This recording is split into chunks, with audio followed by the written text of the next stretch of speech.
तो हेलो बच्चों, क्या हाल चाल। एकदम बढ़िया। माय नेम इज मनीष आनंद। आप सभी का स्वागत है इंडियन फिजिक्स में। तो हम लेक्चर नंबर 8 में बात किए थे इलेक्ट्रिक फ्लक्स क्या होता है, इलेक्ट्रिक फ्लक्स के बारे में। तो हम बोले थे अगला लेक्चर में जो है ना इलेक्ट्रिक फ्लक्स का नोमरिकल कराएंगे। तो नोमरिकल का हम एक सेशन, एक वीडियो जो लेक्चर है ना अलग से रखेंगे। लेकिन आज हम पढ़ेंगे गॉस लॉ। गॉस लॉ क्या होता है, तो आइए हम गॉस लॉ के बारे में पढ़ते हैं। देखिए गॉस लॉ जो है ना, यह जो इलेक्ट्रिक फील्ड निकालने का एक अल्टरनेटिव मेथड है। एक मेथड क्या होता था, कूलॉम्स लॉ, और दूसरा मेथड क्या होगा, गॉस लॉ। एक पहला कूलॉम्स लॉ और दूसरा गॉस लॉ। तो आइए हम गॉस लॉ के बारे में पढ़ते हैं। ये क्या होता है, अल्टरनेटिव मेथड होता है। गॉस लॉ जो होता है ना इलेक्ट्रिक फील्ड निकालने का क्या होता है, अल्टरनेटिव मेथड होता है गॉस लॉ। या क्या होता है, अल्टरनेटिव मेथड होता है। तो इसके बारे में आप लिखिए, it is alternative method to calculate electric field. एक मेथड होता था अपना कूलॉम्स लॉ, अब दूसरा मेथड हो जाएगा गॉस इलेक्ट्रिक। अब पहला हम कूलॉम्स लॉ की मदद से इलेक्ट्रिक फील्ड निकालते थे, अब गॉस लॉ की मदद से हम इलेक्ट्रिक फील्ड निकालेंगे। ठीक, देखिए अब गॉस लॉ की पॉइंट क्या क्या होता है, दो चार पॉइंट हम लिखाते हैं आपको। देखिए गॉस लॉ जो होता है ना फंडामेंटल, ये मोर फंडामेंटल लॉ होता है। मोर फंडामेंटल कहने का मतलब क्या, इसमें जो है कॉम्प्लिकेटेड मैथमेटिक्स का यूज नहीं होगा। इसमें क्या होगा, कॉम्प्लिकेटेड मैथमेटिक्स का यूज नहीं होगा, समझे। इसलिए ये मोर फंडामेंटल है कंपेयर्स टू कूलॉम्स लॉ। ठीक, तो आइए हम सारे पॉइंट्स को आपको लिखाता हूं। देखिए Gauss law is more fundamental, FUNDA, fundamental law, as compared to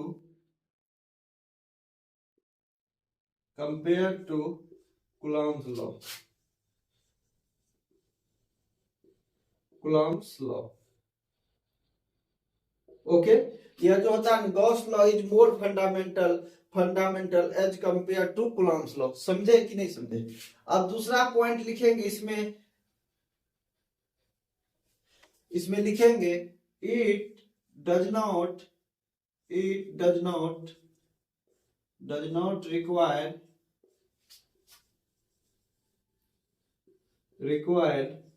complete complicated mathematics. इसमें कॉम्प्लिकेटेड मैथमेटिक्स का यूज नहीं होगा, इसलिए ये जो है ना मोर फंडामेंटल लॉ आता है, इसलिए इसको क्या बोलते हैं, मोर फंडामेंटल। समझे कि नहीं समझे। और तीसरा पॉइंट क्या लिखेंगे, Gauss law is applicable Gauss law is applicable charge at rest or moving charge, moving charge। ये रेस्ट चार्ज के लिए भी वैलिड होता है और मूविंग चार्ज के लिए। और नेक्स्ट पॉइंट इसमें क्या लिखेंगे, Gauss law is applicable Gauss law is applicable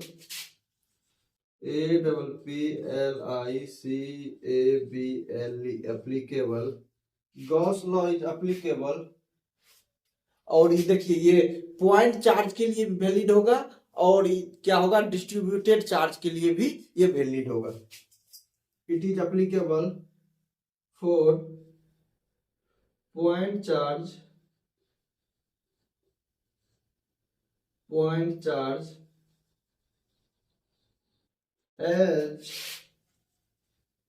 as well as distributed charge के लिए भी, DISTRI डिस्ट्रीब्यूटेड चार्ज के लिए भी, डिस्ट्रीब्यूटेड चार्ज ये जो होता है वैलिड दोनों के लिए होता है, डिस्ट्रीब्यूटेड चार्ज के लिए भी और पॉइंट चार्ज के लिए। लेकिन कूलम्ब्स लॉ को याद कीजिए आप, कूलम्ब्स लॉ में हम क्या बोले थे, यह एक पॉइंट चार्ज के लिए वैलिड होता है, लेकिन गॉस लॉ जो है ना पॉइंट चार्ज के लिए वैलिड होता है और डिस्ट्रीब्यूटेड चार्ज के लिए वैलिड होता है।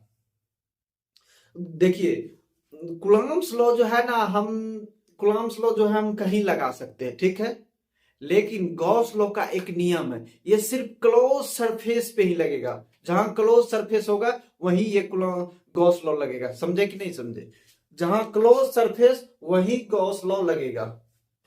तो इसको आप लिखिए, तब तक हम नेक्स्ट पॉइंट लिखवाते हैं। नेक्स्ट पॉइंट क्या होगा? नेक्स्ट पॉइंट जो होगा, नेक्स्ट पॉइंट होगा Gauss law is valid for close surface के लिए। किसके लिए वैलिड होता है? क्लोज सरफेस के लिए वैलिड होता है। समझे कि नहीं समझे? अरे बबीता समझी या नहीं समझी? अरे सर आप मेरे को ही क्यों बोलते हैं, रामलाल को क्यों नहीं बोलते हैं? अरे रामलाल समझा? अच्छा समझ गए। गॉस लॉ किसके लिए वैलिड होगा? क्लोज सरफेस के लिए। किसके लिए? क्लोज सरफेस के लिए, याद रखना। तो मिटाते हैं, गॉस लॉ किसके लिए वैलिड होगा? एक तो याद रखेंगे ये क्या होता है, गॉस लॉ जो होता है इलेक्ट्रिक फील्ड निकालने का दूसरा तरीका होता है। पहला तरीका क्या होता है? कूलम्ब्स लॉ, और दूसरा तरीका क्या होता है? हमारा गॉस लॉ। ओके, हम दोनों से इलेक्ट्रिक फील्ड ही निकालते हैं। अभी निकाल के आपको दिखाएंगे इलेक्ट्रिक फील्ड। इससे कितना आसान होता है, जो आप उससे कूलम्ब्स लॉ से आप निकालते थे उसमें कितनी ज्यादा मैथमेटिक्स का यूज करते थे, बट यहाँ वैसा नहीं करना पड़ेगा। ज्यादा मैथमेटिक्स का यूज नहीं करना पड़ेगा और कम मैथमेटिक्स का यूज करके हम वो वही जो आंसर कूलम्ब्स लॉ से हम पाए थे वही आंसर यहाँ गॉस लॉ से आपको हम उसका रिजल्ट दिखा देंगे, है ना।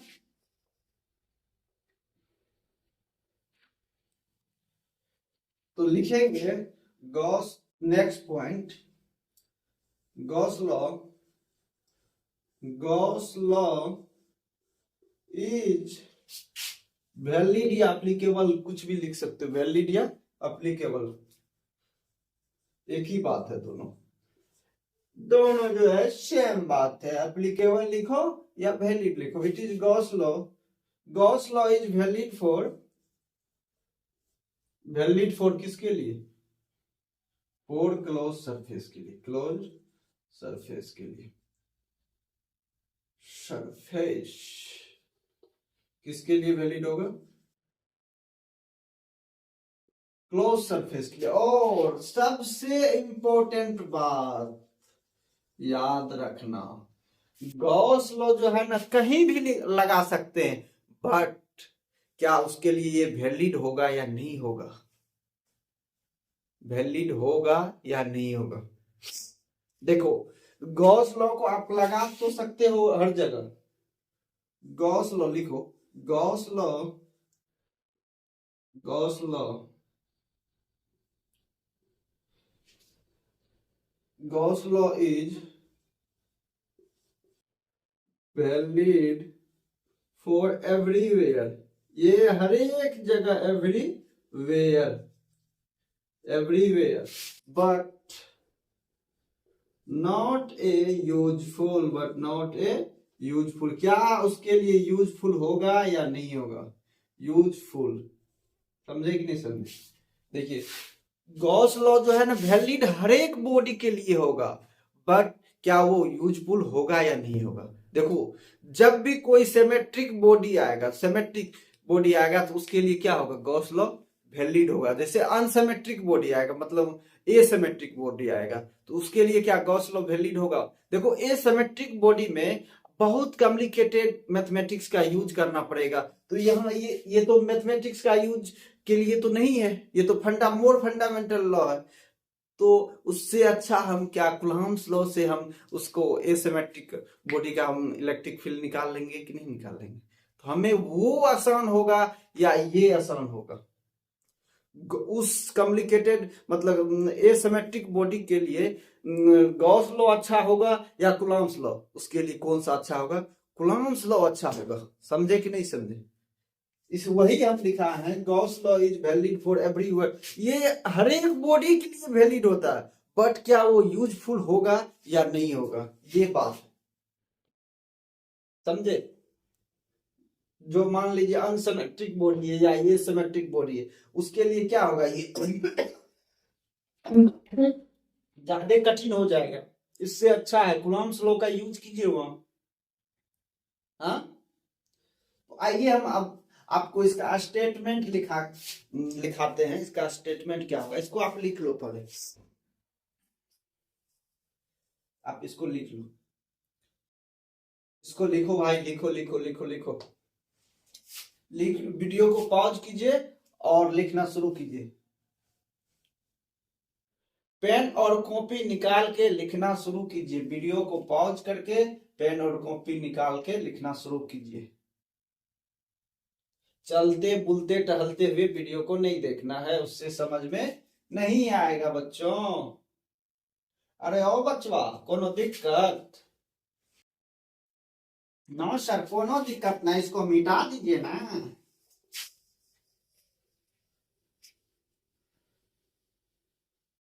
अब देखो इसका स्टेटमेंट क्या बोलता है।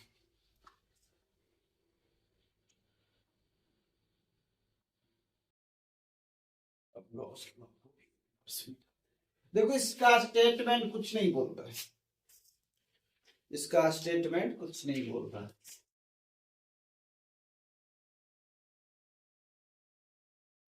स्टेटमेंट एक सिंपल सी बात बोलती है।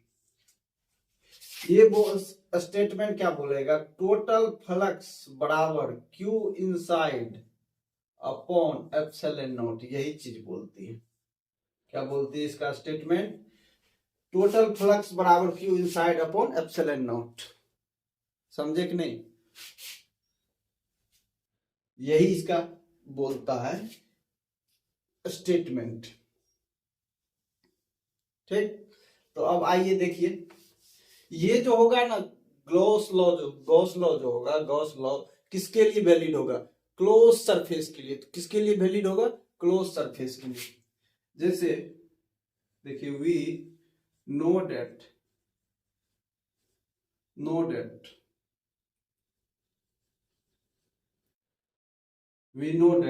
जैसा कि हम जानते हैं फाई बराबर क्या होता है, ई डॉट डी ए। तो हम गॉस लॉ किसके लिए वैलिड होता है? क्लोज सरफेस के लिए। किसके लिए वैलिड होता है? क्लोज सरफेस के लिए।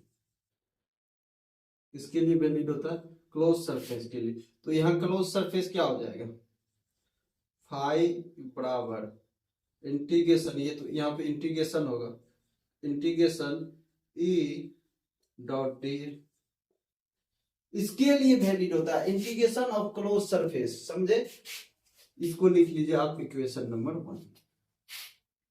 अब दूसरा, आप फ्लक्स बराबर हम निकाल के आपको बताए थे जिस दिन फ्लक्स, मतलब अगले लेक्चर में क्या बोले थे, Q inside upon epsilon not. अभी भी तो हम निकाल के बताए। देखिए, टोटल फ्लक्स बराबर Q inside by epsilon not. इसको मान लो इक्वेशन नंबर 2।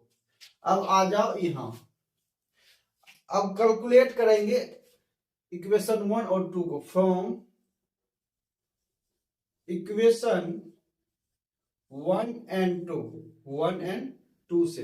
तो अब देखो, इसके बराबर ये फाई क्या है, बराबर। तो अब क्या, integration E dot close integration E dot D A बराबर लिख सकते हैं, close integration E dot D A बराबर Q inside over epsilon naught. इसी को तो अपन बोलते हैं गॉस लॉ। इसी को क्या बोलते हैं अपन? Gauss law. क्या बोलते हैं? Integration of close surface E dot D A बराबर Q inside by epsilon naught. इस चीज को याद रखना, हर एक चीज भूल जाना, बट इस चीज को याद रखना, integration E dot D A बराबर Q inside by epsilon naught. अब आपको हम इसी फॉर्मूला से इलेक्ट्रिक फील्ड निकाल के दिखाएंगे, इसी फॉर्मूला से क्या दिखाएंगे, इलेक्ट्रिक फील्ड निकाल के आपको दिखाएंगे इलेक्ट्रिक फील्ड होता है क्या।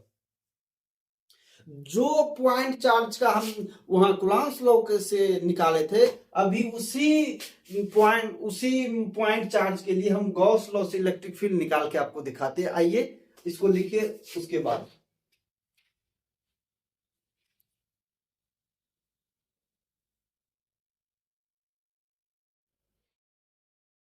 लिखिए लिखिए लिखिए लिखिए लिखिए लिखिए, तो भाई लिखो। तो इसको हम मिटा दे, तो मिटाते हैं। वीडियो को पॉज करके पीछे से लिख लेना, वीडियो को पॉज करके पीछे से लिख लेना। इतना बात याद रखना गॉस लॉ के बारे में, ये किसके, ये वैलिड तो होता है एवरी बॉडी के लिए, बट ये क्या यूजफुल होगा या नहीं होगा, ये हम नहीं बोले हैं, ये ग्राफिक्स साहब बोले हैं, ग्राफिक्स साहब। समझे कि नहीं समझे, ग्राफिक्स साहब। सर ये किताब का तो नाम आज तक सुने नहीं, एस.सी. वर्मा, डी.सी. पांडे, ये सब बुक का नाम सुने, ये कहाँ किताब चलता है भैया, ये बीएससी में चलता है, बीएससी में। कहाँ चलता है, बीएससी में, इलेक्ट्रोडायनेमिक्स में। समझे, या बोले तो इलेक्ट्रोमैग्नेटिज्म में। समझे। अब देखो पॉइंट चार्ज के लिए electric field due two point charge, due two point charge. यहां लिखो calculate, CALCULAT, calculate the electric field due two point charge. अब पॉइंट चार्ज की वजह से इलेक्ट्रिक फील्ड निकाल के आपको दिखाओ। मान लो यहां पे एक पॉइंट चार्ज, क्या है, पॉइंट चार्ज, या एक हम एक गॉसियन सरफेस बना ली है, इस क्या बना ली है, Gaussian surface, GAUSSIAN, Gaussian surface, क्या बोलेंगे, गॉसियन सरफेस। अब यहां से हम जब इलेक्ट्रिक फील्ड लाइन पढ़े थे तो हम क्या बोले थे, पॉजिटिव से जो है इलेक्ट्रिक फील्ड लाइन निकलती है, तो यहां से भी क्या होगा, ये पॉजिटिव चार्ज है, तो पॉजिटिव चार्ज से इलेक्ट्रिक फील्ड लाइन निकलेगी। और गॉस लॉ किसके लिए वैलिड होता है, गॉस लॉ जो होता है ना, क्लोज सरफेस के लिए वैलिड होता है। किसके लिए वैलिड होता है, क्लोज सरफेस के। अब देखो हमको इस पॉइंट पे इलेक्ट्रिक फील्ड पूछा, तो इलेक्ट्रिक फील्ड इस पॉइंट पे क्या होगा, देखो इसी के डायरेक्शन में एरिया वेक्टर भी होगा। एरिया वेक्टर क्या होता है, प्लेन के परपेंडिकुलर, तो प्लेन का परपेंडिकुलर तो यही है ना। यहाँ पे भी देखो हर जगह एरिया वेक्टर किधर होगा, प्लेन के परपेंडिकुलर ही ना होगा, परपेंडिकुलर ही ना होगा, तो यहाँ भी प्लेन का परपेंडिकुलर होगा। समझे कि नहीं समझे, देखो हर एक जगह यहाँ भी प्लेन के परपेंडिकुलर, यहाँ भी, यहाँ हर एक जगह एरिया वेक्टर क्या होता है, प्लेन के परपेंडिकुलर होता है। जब फ्लक्स पढ़ाए थे वीडियो वीडियो कितना 8, लेक्चर नंबर कितना 8, उसमें आप देखना हम उसमें बताए थे एरिया वेक्टर कैसा लगता है, प्लेन के परपेंडिकुलर लगता है। ओके, कैसे लगता है, प्लेन के परपेंडिकुलर। अब देखो, तो अब इलेक्ट्रिक फ्लक्स बराबर क्या होता है, फाई बराबर ई डॉट डी ए होता है। और गॉस लॉ से हम क्या जानते हैं, integration of close surface E D A बराबर Q inside upon epsilon naught. यही तो हम गॉस लॉ से जानते हैं। अब देखो यहाँ पे इलेक्ट्रिक फील्ड निकालने के लिए हम गॉस लॉ लगाएंगे। देखिए यहाँ पे इलेक्ट्रिक फील्ड देखिए ई डॉट डी ए,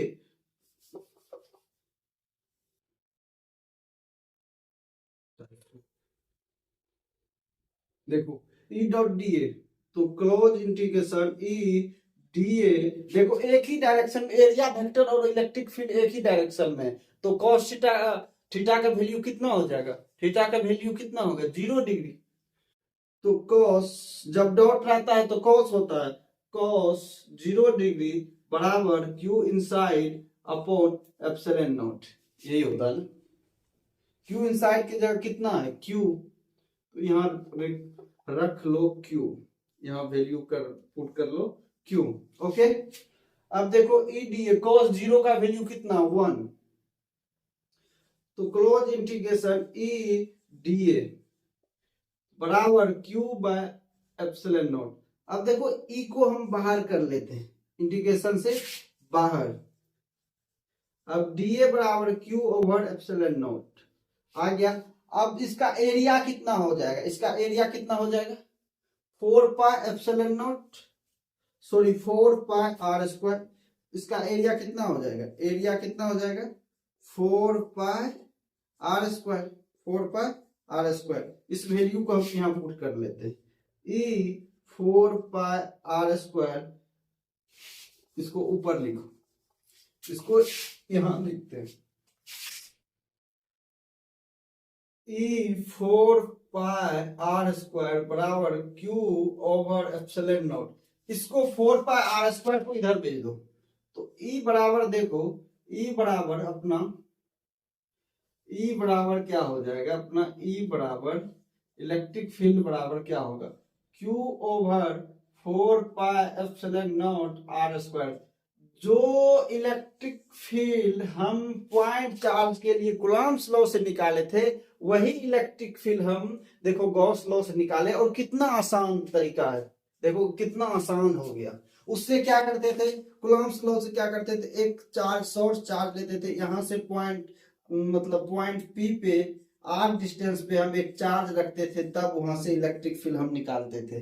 बट यहाँ ऐसा इतना कॉम्प्लिकेटेड मैथमेटिक्स का यूज नहीं करना पड़ा, देखो कितना आसानी से ये इलेक्ट्रिक फील्ड पॉइंट चार्ज के लिए आ गया, उतना ही आया है जितना वहां कूलॉम्स लॉ से लाए थे, q by 4 pi epsilon naught r square, उतना ही हो जाएगा। तो अब इसका ग्राफ देखो, ग्राफ क्या होगा ई वर्सेस आर का, ई वर्सेस आर। देखो ग्राफ जब भी बनाना, याद रखना बच्चों, ग्राफ जब भी बनाना यहीं तक लाइन नहीं रखना, थोड़ा लाइन आगे भी बढ़ा देना, नहीं तो आपका एग्जामिनर क्या होगा मार्क काट सकता है, बोलेगा बच्चे को नहीं आता है, अगर आपको रिप्रेजेंट करने भी नहीं आता है, तो थोड़ा सा इस लाइन को क्या करेंगे आगे तक बढ़ा लेंगे। ओके, यहीं तक इसका पॉइंट, ओरिजिन तक नहीं रखना, ओरिजिन से थोड़ा ज्यादा खींच लेना है लाइन को, समझे कि नहीं। तो देखो अब देखिए ई, अब देखो यहाँ भाई ई जो है ना इनवर्सली प्रोपोर्शनल आर स्क्वायर है, तो इसका ग्राफ क्या बन जाएगा ऐसा, तो इसका ग्राफ क्या बन जाएगा ऐसा, इसका ग्राफ भी देख लो, है ना, समझे कि नहीं। इस चीज को समझे या नहीं समझे, नहीं समझे तो मैं फिर से बताता, देखो जब पॉजिटिव चार्ज रहेगा, ये गॉसियन सरफेस है, तो पॉजिटिव चार्ज से इलेक्ट्रिक फील्ड क्या होगा निकलेगा, तो इलेक्ट्रिक फील्ड क्या होगा निकलेगा, निकलेगा यहाँ निकला, तो हर डायरेक्शन में इलेक्ट्रिक फील्ड होगा, उसी डायरेक्शन में प्लेन के परपेंडिकुलर एरिया वेक्टर भी होगा। एरिया वेक्टर होगा या नहीं होगा, होगा ना। जब एरिया वेक्टर होगा तो हम जानते हैं गॉस लॉ से, गॉस लॉ बराबर क्या होता है close integration E dot D A बराबर Q inside by epsilon naught होता है। तो अब देखो ई और डी ए का जो है ना एक ही डायरेक्शन में, ई और डी ए एक ही डायरेक्शन में है, तो एंगल कितना हो जाएगा 0 डिग्री। 0 डिग्री बराबर हो जाएगा क्यू इनसाइड, क्यू इनसाइड की जगह हमने चार्ज क्या रखा था, अंदर में चार्ज रखा था क्यू, तो क्यू बाय एप्सिलॉन नॉट। तो अब उतना रख के अब देखिए हमारा वैल्यू इतना आ गया, जितना वहां पे पॉइंट चार्ज की वजह से Gauss law sorry Coulomb's law निकाले थे, उतना ही हमारा गॉस लॉ से भी आ गया। समझे कि नहीं समझे, देखिए उतना ही वैल्यू अपना आया, उतना ही वैल्यू। इस कितना आसान है निकालना कूलॉम्स लॉ के बजाय इस गॉस लॉ से, है ना सर। तो इसको मिटाओ भाई, एक और हम निकाल के बताते हैं, एक और इलेक्ट्रिक फील्ड निकाल के बताते हैं इन्फिनाइट चार्ज पे, इन्फिनाइट रोड पे। ठीक,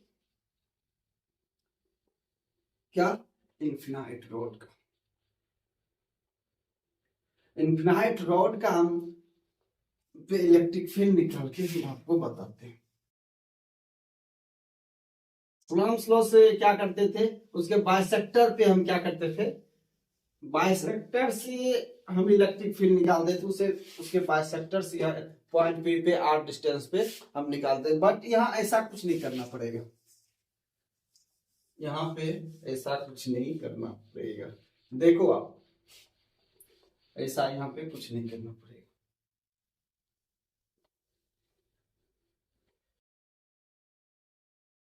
ठीक,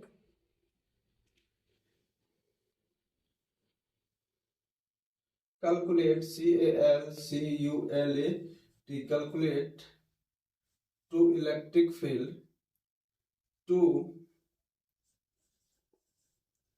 electric field, electric field, electric field, electric field infinite, क्या हो जाएगा,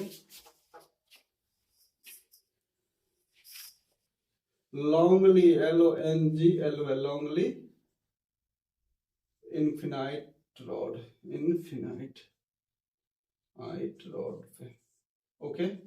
इन्फिनाइट रॉड पे क्या हो, मान लो यह एक इन्फिनाइट रॉड है, कौन सा रॉड है, इन्फिनाइट रॉड, ठीक, कैसा रॉड है, इन्फिनाइट रॉड। अरे भाई, कैसा है, इन्फिनाइट रॉड, इधर नीचे तक बढ़ा दो।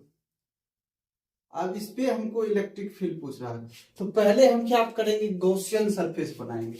तो ये रॉड का जो है गॉसियन सरफेस कैसा बनेगा, सिलेंड्रिकल। ये बच्चों याद रखना, मतलब रॉड का जो गॉसियन सरफेस कैसा होगा, सिलेंड्रिकल होगा।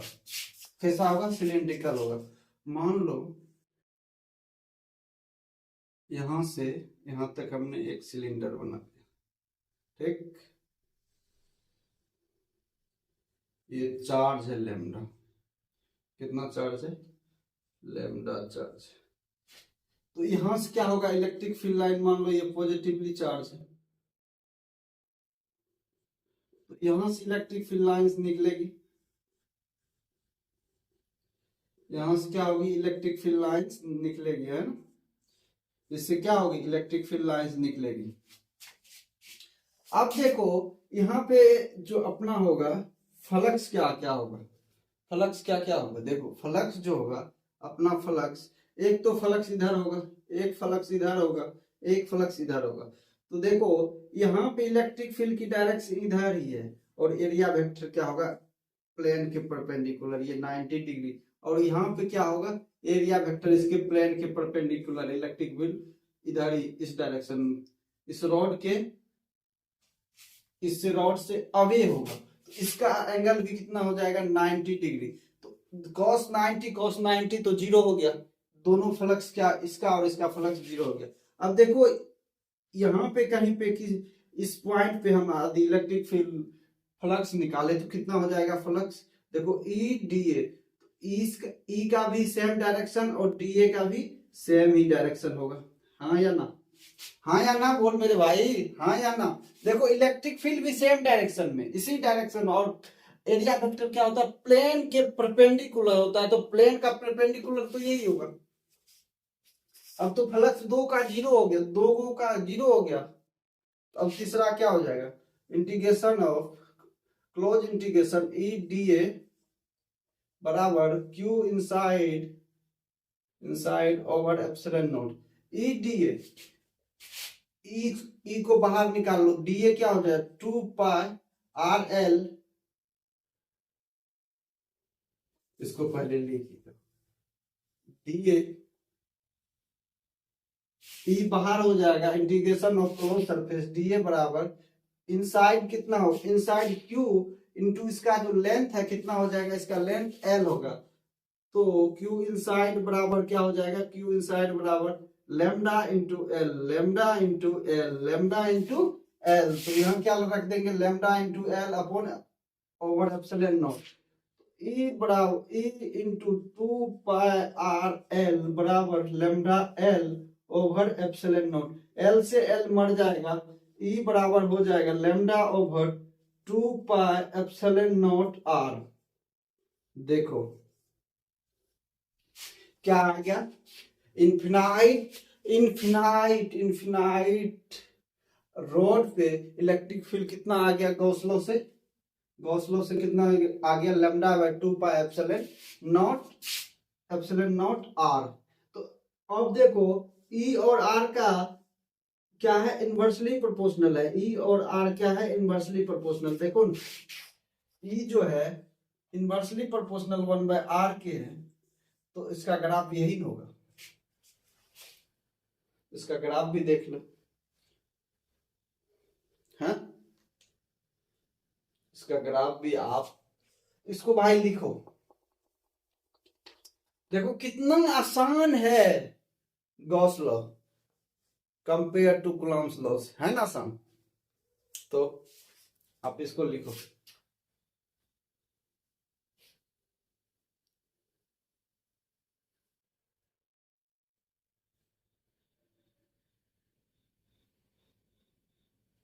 तो बच्चों लिखा हुआ हो गया, आपको लिख लिए। तो आइए अब इसको हम मिटाते हैं।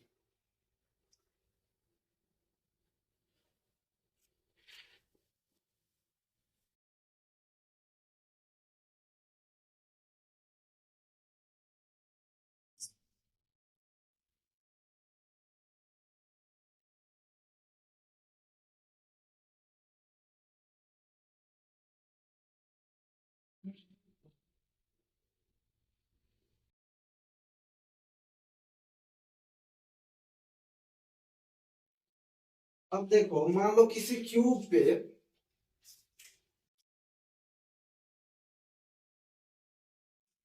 मान लो कोई क्यूब है,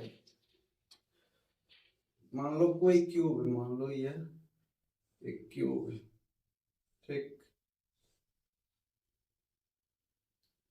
कोई क्यूब है, ओके।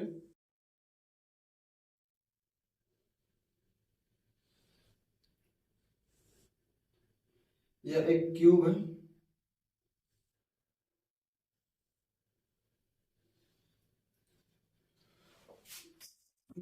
यहाँ पे एक कोई पॉजिटिव चार्ज, कहाँ पे, यहाँ पे इस सरफेस पे एक पॉजिटिव चार्ज।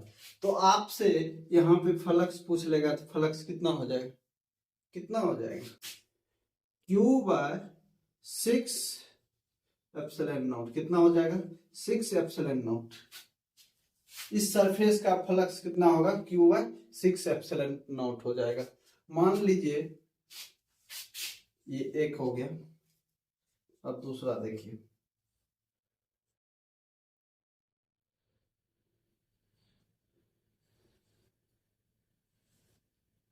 ठीक, इस तरह से एक क्यूब। मान लीजिए इस सरफेस पे इस ये जो है ये इस पे आपसे यहाँ एक पॉजिटिव चार्ज क्यू है, तो इस पे आपका फ्लक्स क्या हो जाएगा, Q/4 एप्सिलॉन नॉट। कितना हो जाएगा, 4 एप्सिलॉन नॉट। और तीसरा में क्या हो जाएगा, देखिए तीसरा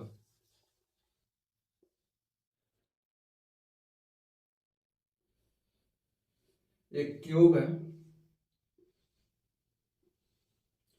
इसके यहाँ पे चार्ज एक क्यू चार्ज रखा है, तो फ्लक्स कितना हो जाएगा, Q/2 एप्सिलॉन नॉट। कितना हो जाएगा, 2 एप्सिलॉन नॉट। ओके, समझे या नहीं समझे। एक और दूसरा क्यूब है, यहाँ एक और क्यूब है, ठीक, हमसे भाई क्यूब अच्छा से नहीं बनता। मान लो इस कॉर्नर पे प्लस क्यू चार्ज, यदि इस मतलब हॉल बॉडी पे फ्लक्स पूछे तो कितना हो जाएगा, हॉल बॉडी पे जो अपना फ्लक्स होगा, हॉल बॉडी पे जो अपना फ्लक्स होगा कितना हो जाएगा, हॉल बॉडी पे जो अपना फ्लक्स होगा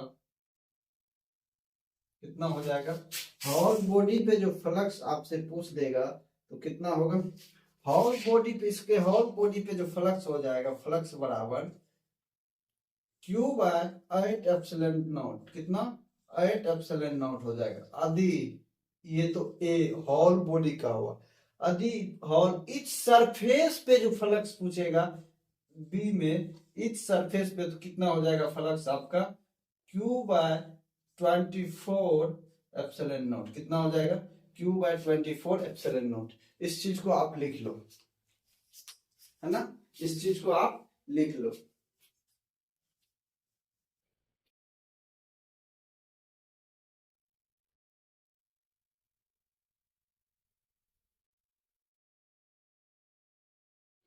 तो आइए इसको हम अब मिटाते हैं।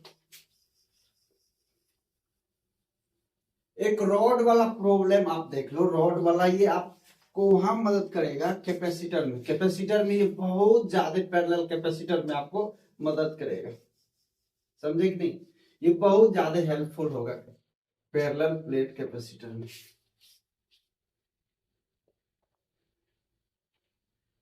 इसके बाद हम जो है ना कल इसका गॉस लॉ का एप्लीकेशन करेंगे। इसका गॉस लॉ का एप्लीकेशन, मान लो एक ये एक रॉड, ठीक, एक दूसरा रॉड, एक दूसरा क्या है रॉड, एक दूसरा, इस पे सरफेस कितना है देखो, पहला सरफेस, दूसरा, तीसरा, चौथा। इस पे कितना सरफेस है? 4। इस पे मान लो इस पे पॉजिटिव चार्ज है, इस पे नेगेटिव चार्ज, ठीक, Q1 Q2, इस पे कितना है? Negative charge. तो ये जो सरफेस है 1 पे चार्ज कितना हो जाएगा? 1 पे चार्ज कितना होगा? 1 पे चार्ज होगा Q1 प्लस Q2 बाय 2। कितना हो जाएगा? Q1 प्लस Q2 बाय 2, समझे?